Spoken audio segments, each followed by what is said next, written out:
Sup, traders? If you're trying to get funded or try to stay funded, there's one behavior that will likely destroy you. As I know, it plagues me faster than anything. And it's not our trading style, strategy. It's not the market makers taking us out. Actually, real quick, in the world of GAN, as you can see, I took a demo short near the 4/8, 30 contracts. We'll see if it holds as I'm talking through this. 4/8 in the world of GAN is just a powerful number, so I wanted to practice with that. But anyway, back to it. The thing that plagues us, and I've covered it before, but this is just more in detail, it's called revenge trading. And I'm working on a project right now, and I have 7 funded, right now I have 3 funded accounts. I'm working to get to 10 to 20. First 10, I'm going to work my way up to 20. 10 would be a good round number, right? Have 10 accounts trading 1 mini or 5 micros and destroy NQ one day at a time. So anyway, it's something that I know if I don't overcome revenge trading, getting to that 10 accounts and staying funded will never happen for me. And so I really wanted to, this video is maybe more for me than for you, but just as I looked into the science of why we revenge trade, and really what I've read is that we need to install a circuit breaker to stop it. So let's kind of get into that. So, all right, why do we do this? We all revenge trade, I think, unless you've done your own internal, I guess we call it internal work. The external work is the technical analysis. The internal work is, working on our emotions, working on, why we do what we do. So why do we click the button when we get upset? I don't think it's really a lack of discipline in a lot of cases. If you look at the research, it's biology. And for us to beat this, we have to understand that there's 2 major psychological forces that work against us. And there's this, and we all heard this before, but the biggest one is this part of our brain that's responsible for the fight or flight, and that's the Amygdala, and it detects threats. And so there's a trigger, right? When we take a loss, this fight or flight sense that we have, it, treats it like a physical threat. And so we go into freak out mode, and it overrides our prefrontal cortex. And that's the rational part of our brain that knows the trading rules, knows how to manage risk. And so basically, if we get triggered, or if I get triggered, then the revenge trading mode gets kicked in, and the rational part of our brains literally get offline. And then all of a sudden we're trading in survival mode, not in the calm state, not in the rational mode. And so really there's a lot of research about this, and there's a Nobel Prize-winning psychologist proved that humans are inherently loss adverse. So the pain we feel from a loss is psychologically twice as powerful as the pleasure we feel from the equivalent gain. So I think maybe you've heard this before, but let's say, you lose $500. Let's say, you say you're out on the street, whatever, and you all of a sudden you just lost $500, right? Well, that's going to hurt twice as much as if someone just walked up to you and gave you $500. It's kind of weird that way, right?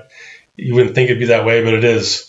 And this is why there's this thing called get back to even trap. This is why the urge to make it back is so overwhelming. Our brain is biologically wired to eliminate that disproportionate pain immediately. I mean, I know I felt that, right? You get in a trade, you get stung. My instant feeling is I want to get it back. So I know that all too well. So then we shift from that risk management brain to pain management. And that's really where it kicks in. We start all of a sudden you just make poor decisions. And it's not just mental, right? It's chemical. So this loss floods our system with cortisol, the stress hormone, which clouds our judgment. And then our brain desperately craves that dopamine, the reward chemical, to counteract the stress of that loss. And then hence, there we go. We're in a revenge trade, or we're in a revenge mindset. And it becomes an impulsive attempt to get that dopamine, the fix. We want to get that back, right? So remove the pain. So, what's the solution, right? And I talked about that before. What's the circuit breaker? What's the protocol to break that cycle? And so we cannot really think our way out of that emotional hijack because the thinking brain is compromised. what we need to do is do a behavioral interrupt. Again, the circuit breaker.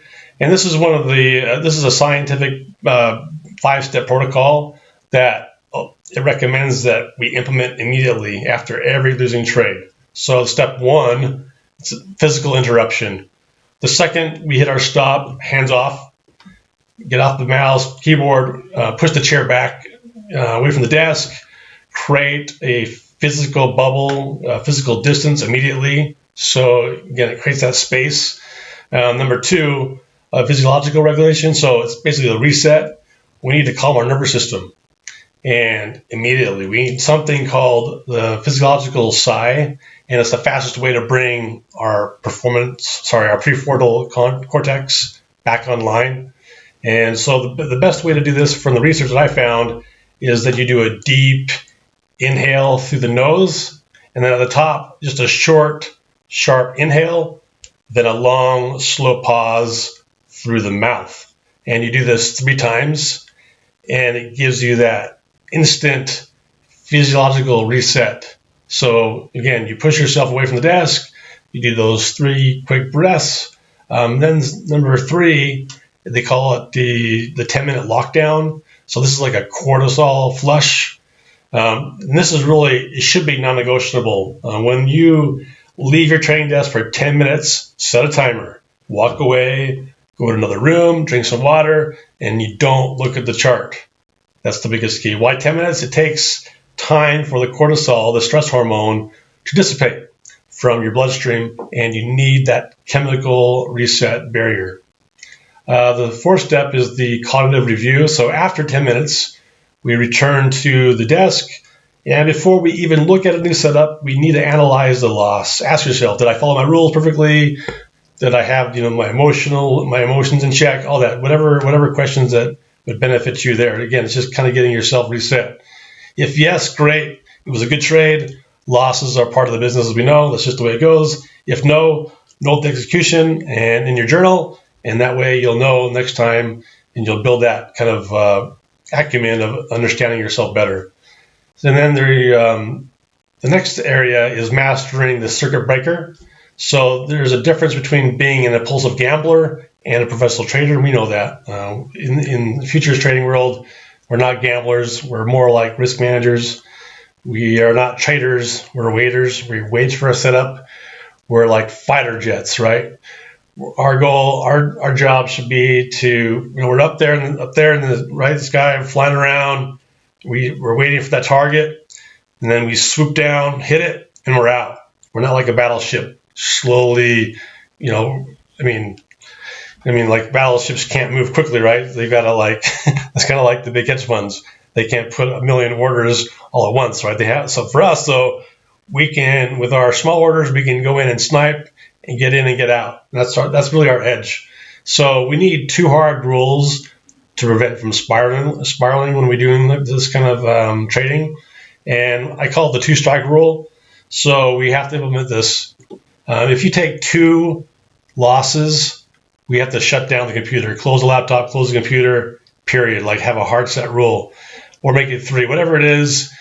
If it's $500, $600, and that's really hard to do. I know it, because that's one thing that I've struggled with, is just shutting it down.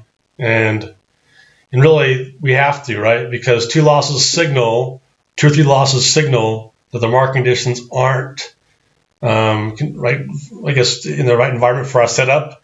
So that's assuming, again, that you're waiting for your setup, right? You've done all your work, and if your 2 A+ setups get stopped out, all that means is the market conditions aren't good for your setup, and then you just shut it down. So really, that's a good thing, because not every day is the market going to be set up for the way you trade. So we have to maximize when the conditions are right, and then we also have to shut it down quickly when the market conditions aren't suited to whether we trade. So that's really critical. Just like in golf, I remember one of my biggest realizations in helping me become better was not that I can really improve my shots per se, but I realized that the better I got at hitting my worst shots, if I get better at my bad shots, to me that was like my goal, because right, anyone can hit a long drive straight, but how do you limit your poor shots? And if you limit your mistakes, that changed everything for me. Then I could focus on managing the course instead of like going for home run hits and trying to be a hero out there. And same thing with golf, right? I'll look at this trade now. Same with trading. If we're going for home run, we're gambling, then we already know the numbers will come against us. So we really need to get off our P&L chasing. We need to really be in the goal of execution. Let's see if this 48 holds.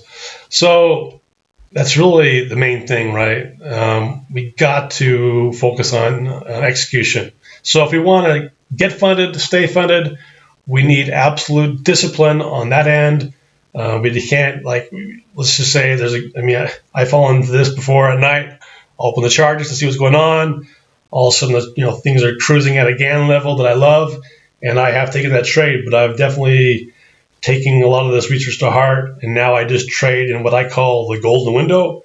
So the market opens at 9:30 Eastern time, the cash open, I should say, and then I wait about 10 minutes for kind of the craziness to subside, and then I start looking for my setups near my GAN levels. And I've been doing this for a few days. Again, I've done parts of this at times, but now I'm just really focused because I do want 10 accounts, 20 accounts, and how am I going to manage that many accounts if I'm always kind of zigzagging around? And anyway, so that's kind of like my little chat talk of the day. So if you struggle with revenge trading, implement this protocol as soon as possible, and it will help you interrupt your own biology, which is very difficult to do. But I think you look at what pro traders do, that is really the next step to how we evolve from being that impulsive person to getting what we want out of this market. So let me know what you think. I definitely I'd love to hear your comments of what your biggest emotional struggles are in trading. And again, I appreciate your time and have a great rest of your day. Take care.